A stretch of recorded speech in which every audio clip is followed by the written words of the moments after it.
प्रयागराज में बस के कंडक्टर पर हमले के आरोपी लारेब को 14 दिन की न्यायिक हिरासत में भेज दिया गया है। इससे पहले एक एसीपी के नेतृत्व में आरोपी के परिजनों से पूछताछ हुई। वहीं एटीएस की टीम ने आरोपी के कमरे की तलाशी ली।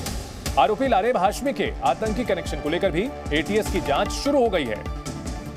जिस तरह से लारेब हाशमी ने बस के कंडक्टर और ड्राइवर पर हमला किया था और उसके बाद बाकायदा भड़काऊ वीडियो बना करके खुद से जारी किया था और दावा किया था कि उसने धार्मिक वजहों से हमला किया है।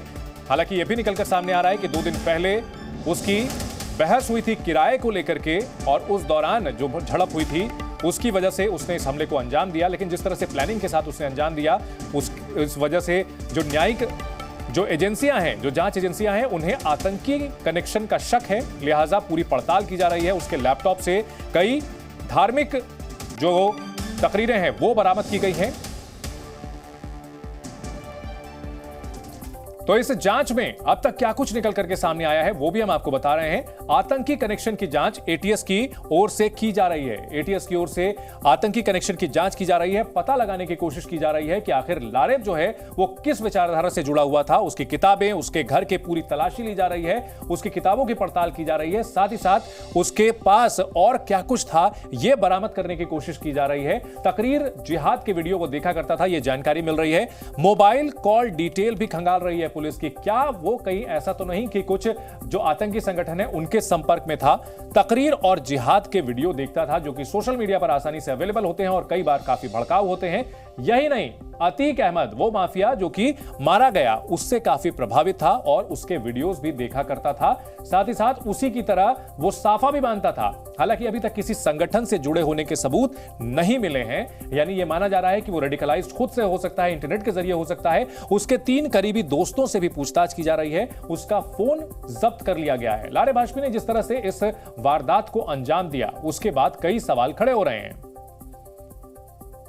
पुलिस ने आरोपी लारेब की निशानदेही पर उस हथियार को बरामद कर लिया जिससे लारेब ने कंडक्टर और ड्राइवर पर हमला किया था।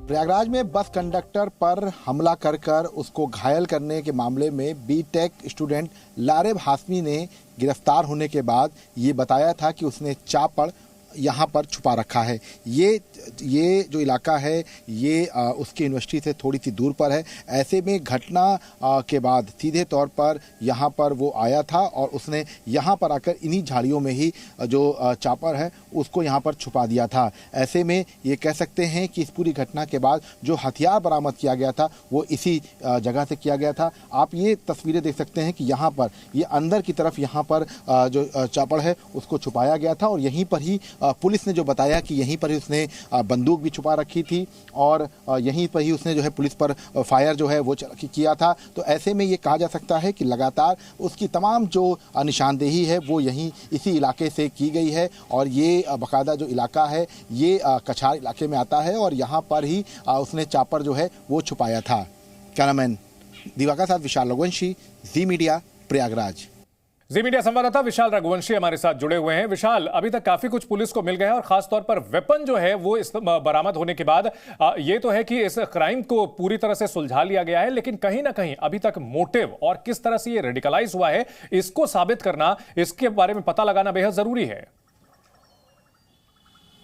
देखिए बिल्कुल इस वक्त जो है सबसे बड़ी महत्वपूर्ण बात यह है कि जो बात सामने निकल के आई है वो यही आई है कि ये बाकायदा इस तरह से इसने घटना को अंजाम नहीं दिया कि ये केवल गुस्से में था। इसने पूरी तरह से उसको अपने पूरे मुस्लिम समाज की जो है बेइज्जती के तौर पे लिया और उसके बाद इसने पूरी घटना को अंजाम दिया। ये कहना कि केवल जो है इसने गुस्से में आकर इस तरह घटना को अंजाम दे दिया ये बिल्कुल गलत होगा। इसने बाकायदा उस जो लड़ाई झगड़ा था उससे पहले एक दिन पहले जो लड़ाई झगड़ा हुआ था उसको जोड़ा और इसको जो है पूरी तरह से ये इसके मन जहन में आ गया कि ये इसको दबाया जा रहा है और यही वजह है कि इसको लेकर इसने इतनी बड़ी घटना को अंजाम दिया। बाकायदा व्हाट्सएप स्टेटस जो है वो लगाया, अपने दोस्तों को भेजा, वीडियो बनाने के बाद सबसे पहले अपने दोस्तों को भेजा कि हमने बदला ले लिया। तो ये तमाम ऐसी चीज़ें हैं जो साफ कर रही हैं कि कहीं ना कहीं से इसका मोटिव इस तरह की चीज़ें करना था ताकि दहशत फैले। इसके साथ साथ रेडिकलाइज किसने किया है इस बारे में पता लगाने की कोशिश जो है वो जाँच एजेंसियाँ कर रही हैं। जी, वहीं इन सबको अगर बात की जाए, जो घायल कंडक्टर है और जो ड्राइवर है उनकी सेहत के बारे में क्या जानकारी मिल रही है, उनकी स्थिति कैसी बनी हुई है?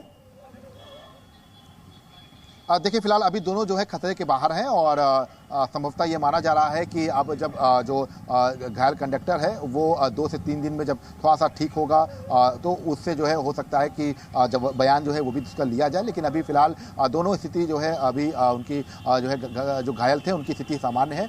लेकिन हाँ, जो अभी तक जो जांच में है उसमें कई पहलू निकल के आए हैं, जिसमें जो फोन नंबर है वो निकल के आ चुका है। फोन नंबर क्या था, इसके साथ साथ जो आरोपी था उसका आई कार्ड जो है वो बरामद किया है पुलिस ने, और इसके साथ साथ तमाम और भी चीजें जो है वो बरामद की गई है उसके घर। बिल्कुल, तो हर गुजरते दिन के साथ इस जांच में जो है नई नई चीजें निकलकर सामने आ रही हैं और असल मोटिव और असल किस तरह से ये रेडिकलाइज हुआ है ये पुलिस जल्द ही पता लगा लेगी। बहुत शुक्रिया पूरी जानकारी के लिए विशाल।